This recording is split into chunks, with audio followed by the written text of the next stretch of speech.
শ্রীমদ্ ভাগবত গীতা অনুবাদ স্বামী রামসুখদাস। তৃতীয় অধ্যায়ের 4 নম্বর শ্লোক। ন কর্মনামনারম্ভা নৈষ্কর্মং পুরুষোহ শ্লুতে ন চ সংন্যসনাদেব সিদ্ধিং সমধিগচ্ছতি। মানুষ কর্মারম্ভ না করলেই যে নিষ্কর্ম প্রাপ্ত হয় তাও নয়, আর কর্মত্যাগ করলেই যে সিদ্ধি লাভ করে তাও নয়। ব্যাখ্যা: কর্মযোগে কর্ম করা অত্যন্ত প্রয়োজন, কারণ নিষ্কামভাবে কর্ম করলেই কর্মযোগ সিদ্ধি লাভ হয়। কর্ম না করলে এই সিদ্ধি প্রাপ্ত হওয়া যায় না। মানুষের হৃদয়ে কর্ম করার যে প্রবণতা থাকে তা প্রশমিত করার জন্য কামনা ত্যাগ করে কর্তব্য করা প্রয়োজন। কামনা নিয়ে কর্ম করলে এই প্রবণতা দূর হয় না, বরং বেড়েই চলে। নৈষ্কর্মম অশ্লুতে পদটির তাৎপর্য হলো এই যে কর্মযোগের আচরণকারী ব্যক্তি কর্ম করেই নৈষ্কর্ম প্রাপ্ত হয়। যে স্থিতি হলে মানুষের কর্মগুলি অকর্ম হয়ে যায়, অর্থাৎ বন্ধনকারক হয় না, সেই স্থিতিকে বলা হয় নৈষ্কর্ম।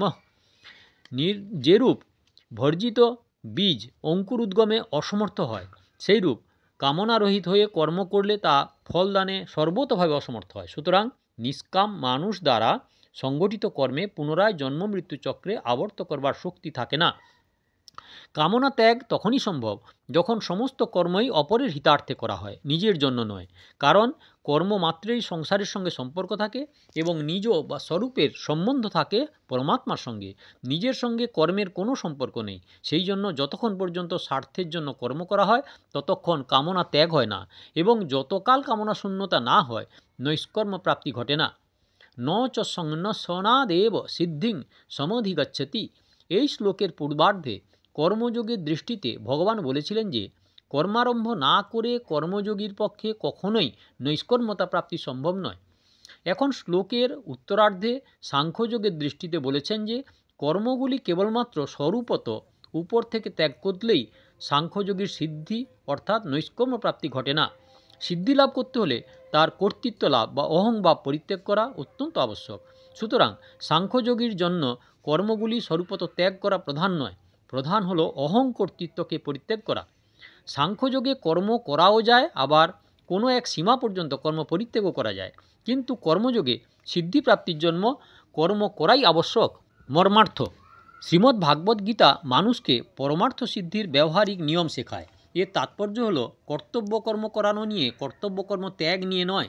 সেই জন্য ভগবান কর্মযোগ এবং জ্ঞানযোগ উভয় যোগ সাধনেই কর্ম করার কথা বলেছেন। একটি স্বাভাবিক ব্যাপার হলো এই যে সাধক যখন নিজ কল্যাণ কামনা করে তখন সে সাংসারিক কর্মে উত্ত্যক্ত হয়ে ওঠে এবং সেইগুলি বর্জন করতে চায়। অর্জুনও সেইরূপ কর্মে উত্ত্যক্ত হয়ে ভগবানকে জিজ্ঞাসা করলেন যে কর্মযোগ এবং জ্ঞানযোগ উভয় যোগ সাধনেরই তাৎপর্য যখন সমত্ব, তাহলে আপনি আবার আমাকে কর্ম করতে নির্দেশ দিচ্ছেন কেন? কেনই বা আমাকে যুদ্ধের মতো নিষ্ঠুর কর্মে নিয়োগ করছেন? কিন্তু ভগবান উভয় প্রকার সাধনেই অর্জুনকে কর্ম করার আদেশ দিয়েছেন। যেমন কর্মযোগে যোগস্থ কুরু কর্মাণি এবং সাংখ্যযোগে তস্মাদ্যুদ্ধস্থ ভারত। এতেই প্রমাণিত হয় যে ভগবানের অভিপ্রায় স্বরূপত কর্ম ত্যাগ করাতে নয়, বরং তার অভিপ্রায় কর্ম করাতেই। তবে একথা ঠিক যে ভগবান কর্মের মধ্যে যেগুলি বিষাক্ত অংশ, কামনা, মমতা, বাসনা, সেইগুলি বর্জন করে কর্ম করতে নির্দেশ দিয়েছেন।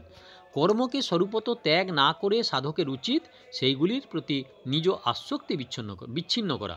কর্মযোগী নিঃস্বার্থভাবে কর্ম করে শরীর, ইন্দ্রিয়, মন, বুদ্ধি, পদার্থ ইত্যাদিকে সংসারের সামগ্রী মনে করে সংসারের হিতার্থে ব্যয় করে এবং কর্ম বা তার সম্বন্ধীয় পদার্থগুলির সঙ্গে নিজের কোনো সম্পর্ক মেনে নেয় না।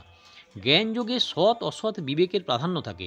সুতরাং জ্ঞানযোগী মনে করে যে গুণই গুণগুলিতে আবর্তিত হচ্ছে, অর্থাৎ শরীর, ইন্দ্রিয়াদি, মন, বুদ্ধি ইত্যাদির দ্বারাই কর্মগুলি হয়ে যাচ্ছে। কর্মগুলির সঙ্গে আমার বিন্দুমাত্র সম্পর্ক নেই। প্রায় সমস্ত সাধকগণেরই অনুভূতি হলো এই যে কল্যাণের তীব্র আকাঙ্ক্ষা জাগ্রত হলেই কর্ম, পদার্থ এবং ব্যক্তি সম্পর্কে তাদের অরুচি জন্মায়। কিন্তু প্রকৃতপক্ষে দেহের সঙ্গে ঘনিষ্ঠ সম্পর্ক থাকায় আরাম ও বিশ্রামের ইচ্ছাই সাধকের উন্নতিতে বাধা হয়ে দাঁড়ায়। সাধকের মনে এইরূপ ভাব থাকে যে কর্ম, পদার্থ এবং ব্যক্তিদের স্বরূপত পরিত্যাগ করলে তবেই আমি পরমার্থ পথে আগুয়ান হতে পারব। কিন্তু প্রকৃতপক্ষে এগুলি ত্যাগ না করে এর থেকে আসক্তি ত্যাগ করার প্রয়োজন। সাংখ্যযোগে তীব্র বৈরাগ্য না হলে আসক্তি ত্যাগ অত্যন্ত কঠিন হয়, কিন্তু বৈরাগ্য কম হওয়া সত্ত্বেও কর্মযোগে অন্যের হিতার্থে কর্ম করার অতি সহজেই আসক্তি ত্যাগ হয়। একান্তে বসবাস করে সাধক ভজন করাকেও গীতায় সমাদর করা হয়েছে।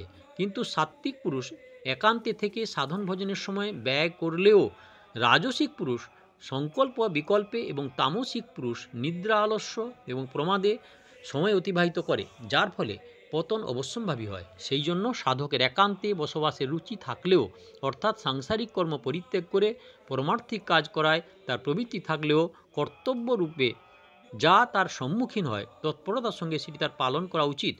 তবে সেই কর্মে তার আসক্তি হওয়া উচিত নয়। ব্যক্তিবিশেষ বা অকর্মণ্যতা কোনোটির উপরই তার আসক্তি হওয়া উচিত নয়।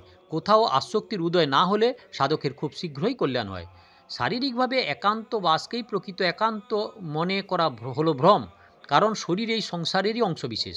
সুতরাং শরীর হতে সম্পর্ক বিচ্ছিন্ন করা, অর্থাৎ তাতে অহংভাব বা আসক্তি না থাকাই হলো প্রকৃত একান্তে থাকা। এই হলো তৃতীয় অধ্যায়ের শ্লোক নাম্বার 4। দয়া করে সাবস্ক্রাইব করুন, লাইক করুন, পছন্দ হলে শেয়ার করুন। এখানের শ্লোকগুলি শুনতে হলে কাকনবাসীতে ক্লিক করুন আর আগের শ্লোকের জন্য অপেক্ষা করুন।